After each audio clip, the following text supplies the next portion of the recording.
Level check किया जाता है, जिसमें कुछ का कम था तो वो डिप्रेस होकर वहाँ से निकल गए थे और अभी इस हुआनलिंग के एक साथी का लेवल चेक हो रहा था। अब इस पार्ट को स्टार्ट करने से पहले बस एक रिक्वेस्ट है कि इस वीडियो को बिल्कुल एंड तक देखिएगा, क्योंकि लास्ट में छोटी सी बात बतानी है। मतलब ज्यादा स्पॉयलर्स नहीं दूंगी, लेकिन ऐसी बात जिससे आप इस सीरीज के आगे आने वाले एपिसोड को मिस नहीं कर पाओगे। तो हुआनलिंग के उस साथी का वहाँ पर लेवल चेक हो रहा था। अब पता चलता है कि वो हेवनली स्पिरिचुअल रूट पर ही आया है, तो इस कारण से उसे वेस्टर्न एकेडमी मिलती है, जिस वजह से हुआनलिंग उससे बहुत खुश था, क्योंकि अभी उसे शियाओयू को चुराने का एक और मौका मिल गया था। अब इसी तरह और भी स्टूडेंट्स चेक करवाते हैं। किसी का अर्थ स्पिरिचुअल रूट के 3rd लेवल पर था, जिस कारण से उन लोगों को वेस्टर्न एकेडमी ही मिल रही थी। अब इस चीज को देखकर लू कहता है कि मुझे पहले तो यहाँ आने में डर लग रहा था, लेकिन चिंता की तो बात ही नहीं है। यहाँ पर ज्यादातर लोग अर्थ रोड पर हैं, सिर्फ कुछ लोग ही हेवनली स्पिरिचुअल रूट पर पहुँच गए हैं। वैसे कुछ लोग ह्यूमन पर भी हैं, पर इसका मतलब अगर मैं किसी भी तरीके से अर्थ के 1st लेवल पर भी आ गया तो भी मुझे वेस्टर्न एकेडमी मिल जाएगी। तो अब लू इस बात से बहुत खुश था, क्योंकि उसे इतनी उम्मीद तो थी ही कि वो किसी न किसी तरह अर्थ के 1st लेवल पर आ ही जाएगा। अब यहाँ पर वो अगले को बुलाना था, तो वो लेवल चेक करने वाले मास्टर वहाँ आसपास देखते हैं और इसके बाद नाइली के ग्रुप के उस तीसरे मेंबर को बुलाते हैं। अब इसका नाम हमने पिछले पार्ट में पूछा था और मेजॉरिटी ऑडियंस तो नहीं कहना चाहिए, क्योंकि सब ने ही टकलू टकलू लिखा है। लेकिन किसी व्यक्ति का मजाक ना ही उड़ाते हुए, क्योंकि अब टकलू नाम 60,000 सब्सक्राइबर्स में सभी को तो पसंद आएगा नहीं, इसीलिए हम उसके असली नाम से बुलाते हैं। वैसे मैंने बैठकर बहुत देर रिसर्च की, जिसके बाद मुझे पता चला कि उसका असल में नाम जुआन है। वैसे मैंने देखा कि उसके आधार कार्ड में गलती से जे की जगह जी लिखा है, लेकिन उसके घर वालों ने मुझे बताया कि हम उसे जुआन ही कहते हैं, इसलिए गाइस हम उसका मजाक नहीं उड़ाएंगे, क्योंकि उसके पेरेंट्स ने मुझे पिछले वीडियो में आपकी कमेंट देखकर बहुत डांटा था। वैसे हाँ, जब मैं रिसर्च कर रही थी तो मुझे कुछ और बातें भी पता चली थी, जो कि बहुत खतरनाक स्पॉइलर हो जाएगी, इसलिए मैंने वीडियो के लास्ट में उन्हें बताया है, वो भी बिना ज्यादा स्पॉइल किए। इससे आप वीडियो को एंड तक तो देखोगे, नहीं तो आप लोग वीडियो को आधा देखकर ही छोड़ जाते हो। तो अब जुआन को वहाँ पर बुला लिया गया था और अब जुआन जाकर उस बॉल पर एनर्जी डालना स्टार्ट कर देता है, मगर इसके बाद मास्टर बताते हैं कि तुम ह्यूमन स्पिरिचुअल रूट के 9th लेवल पर हो और अब वो सिर्फ एक लेवल से चूक गया था वेस्टर्न एकेडमी में जाने में, और इसीलिए अब उसे साउथ एकेडमी जाना पड़ेगा। ये चीज सुनकर जुआन बहुत ज्यादा शॉक हो चुका था और वो चिल्लाता है कि आखिर ऐसा कैसे हो सकता है, शायद ये बॉल खराब हो चुकी है। वैसे भी इतने लोग इस पर एनर्जी डाल रहे हैं, मगर हम मास्टर कहते हैं कि नहीं, पहली बात तो ये बॉल खराब नहीं होती है और साथ ही हमने इसे अभी ही लिया है, इसलिए इसकी पूरी वारंटी और गारंटी है। इसके बाद मास्टर दूसरे को बुला लेते हैं उसका स्पिरिचुअल रूट चेक करने के लिए, और यहाँ पर जुआन दुखी होकर नीचे आ जाता है। अब वो बहुत उदास लग रहा था, इसीलिए नाइली उसके पास आता है और उससे कहता है कि देखो, इस चीज को दिल पर लेने की जरूरत नहीं है, कोई भी लेवल तुम्हारा असली पावर को डिफाइन नहीं कर सकता, क्योंकि तुम्हारी असली पावर तुम्हारे हाथ में है। अगर तुम चाहो तो तुम 0 से शुरुआत कर इंफिनिटी तक जा सकते हो। तो अब बताओ, क्या ये ह्यूमन लेवल तुम्हारा आखिरी लेवल होगा? अब इस बात से जुआन को भी अच्छा लगने लगा था और वो थोड़ा शर्मिंदा भी था, क्योंकि पहले उसने नाइली से गलत तरीके से बात की थी। मगर तभी यहाँ पर हुआनलिंग कहने लगता है कि तुम इस लड़के की बात मान सकते हो, मेरे हिसाब से ये बिल्कुल सही कह रहा है। अब अपने मास्टर के लड़के को ही देख लो, वो भी तो हेवनली स्पिरिचुअल रूट के 7 लेवल पर है, मगर मैंने तो उसे कभी अर्थ रूट वाले से कभी लड़ते नहीं देखा है, तो ये सब लेवल तो फालतू होते हैं ना, यही सोच लो। अब नाइली उसे कहता है कि देखो भाई, मैंने ये नहीं कहा कि ये स्पिरिचुअल रूट बेकार है या फिर इसका कोई मतलब नहीं है, मैं बस इतना कहना चाहता हूँ कि तुम्हें जितना लेवल मिला है तुम उसके बल पर भी बहुत आगे तक जा सकते हो, और उसके लिए तुम्हें बचपन से ही ताकतवर होने की जरूरत नहीं है, तुम आज से भी अपनी पावर बढ़ाना स्टार्ट कर सकते हो। वैसे भी इन सब के बाद हेवनली फेथ रिलम आती है, तो वहाँ पर तो सभी पहुँच सकते हैं ना, उसमें ये नहीं देखा जाता कि तुम्हारी स्पिरिचुअल रूट कितना है। अब हुआनलिंग कहता है कि देखो भाई, ये तुम्हारी सोच है, क्योंकि मेरे हिसाब से इस चीज का कोई फायदा नहीं है। अगर कोई कल्टिवेटर 10-20 साल तक मेहनत करता है और उसे कोई रिजल्ट ही ना मिले तो क्या मतलब टाइम पास का। वैसे अभी हुआनलिंग से ये सब शियाओयू को कह रहा था, क्योंकि शियाओयू उसे पहले हेवनली स्पिरिचुअल रूट के 7th लेवल पर पहुंचा चुका है और फिर उसके बाद उसका लेवल ही नहीं बढ़ा, और अब इसे बात को पूरे 5 साल बीत चुके हैं। और ये बहुत बड़ी बात है कि 5 साल हार्ड कल्टिवेशन के बाद भी उसकी पावर नहीं बढ़ रही है।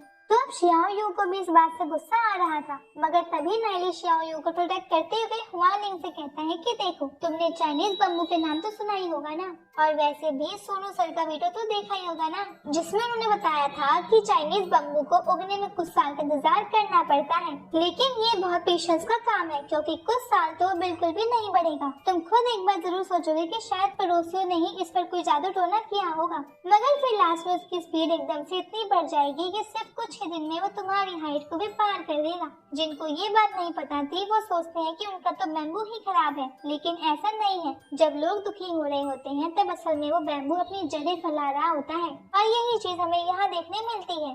अब यहाँ पर हुआलिंग पहले इस चीज पर शौक था कि नाइली उसकी बातों का अचानक से जवाब दे रहा है, जबकि पिछले पार्ट में हम भी चाहते थे कि नाइली उसे मुंह तोड़ जवाब दे, लेकिन तब वो चुप था। तो इसके बाद अब हुआलिंग नाइली से कहते हैं कि तुम्हें क्या लगता है कि एक बम्बू और ह्यूमन कल्टीवेशन एक जैसी होती है?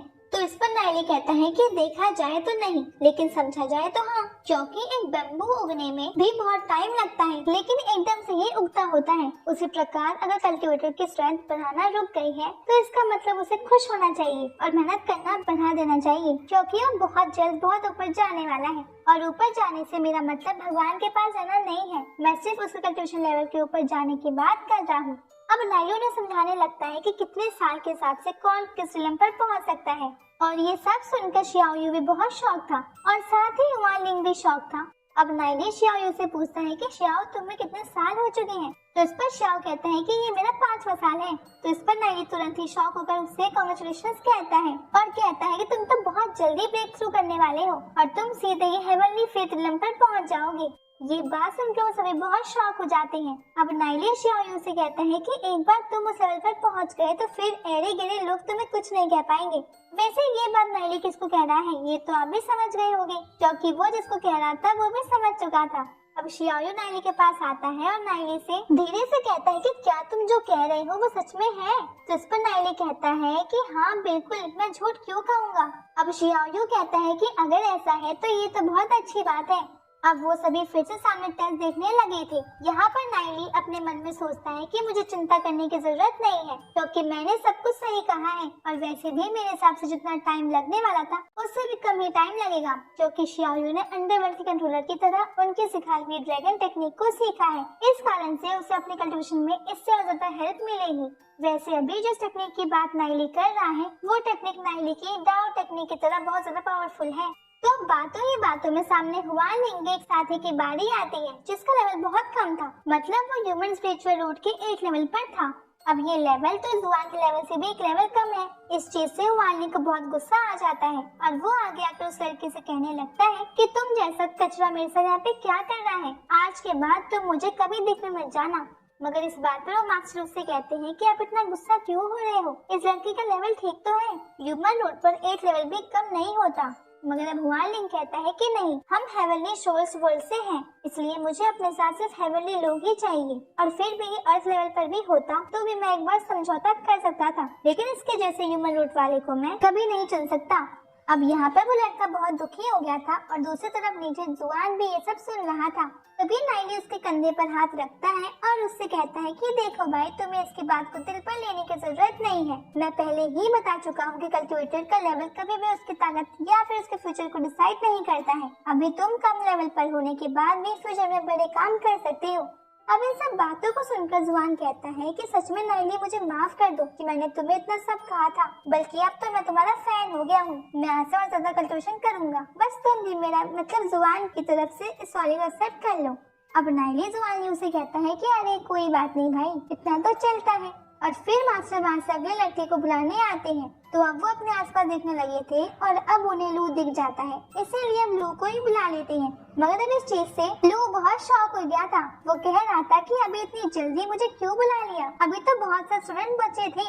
मगर अब वो मना भी नहीं कर सकता था। तो अब वो आगे बढ़ ही रहा था कि तभी वहाँ पर एक स्टूडेंट दौड़ते हुए आता है और कहता है कि एक स्टूडेंट जो कि ह्यूमन स्पिरिचुअल रूट के 8 लेवल पर, वो यहाँ से भाग गया। मैंने उसे रोका लेकिन वो रुका ही नहीं। अब हुआलिंग उसके पास सुनकर कहता है कि जाने दो उसे, जैसे बंगाल को, उसके जैसे कि हमारे यहाँ कोई जगह नहीं है। अब उसकी बात सुनकर उसी के साथ ही आपस में बात कर रहे थे कि इस जैसे लड़के के साथ रहने से अच्छा तो भाग जाना ही है। उस लड़के ने सच में बहादुरी के साथ साथ समझदारी वाला काम भी किया है। तो अब यहाँ पर नु आगे बढ़ रहा था और उसके आगे बढ़ते ये पार्ट यहीं पे खत्म हो जाता है। तो अब बात आती है उन स्पॉयलर्स की जो कि बिना स्पॉइल किए ही बताने हैं। तो ज्यादा कुछ नहीं है, मगर अब मैं बिना स्पॉइल किए आपको कैसे बताऊं, मुझे समझ में ही नहीं आ रहा। लेकिन इतना समझ लीजिए कि नाइली जब अपना लेवल चेक कराएगा तब अपनी पावर को कम दिखाने की कोशिश करने वाला है। मतलब वो ट्राई करेगा कि उसको ज्यादा पावर ना दिखे, लेकिन फिर भी वो वहाँ खड़े होकर एक पीछे छोड़ने वाला है। तो मैं ज्यादा स्पॉइल नहीं करूंगी और वैसे भी ज्यादा स्पॉइल नहीं है क्योंकि अभी 1 या 2 पार्ट बाद आपको भी देखने को मिल जाएगा। तो बस अब बेल आइकन को ऑन कर लीजिएगा क्योंकि अब आगे बहुत ज्यादा मजा आने वाला है। और इस वीडियो को देखने के लिए आपका बहुत बहुत थैंक यू और अब मिलते हैं आपसे अगली वीडियो में। तब तक के लिए बाय बाय, टेक केयर।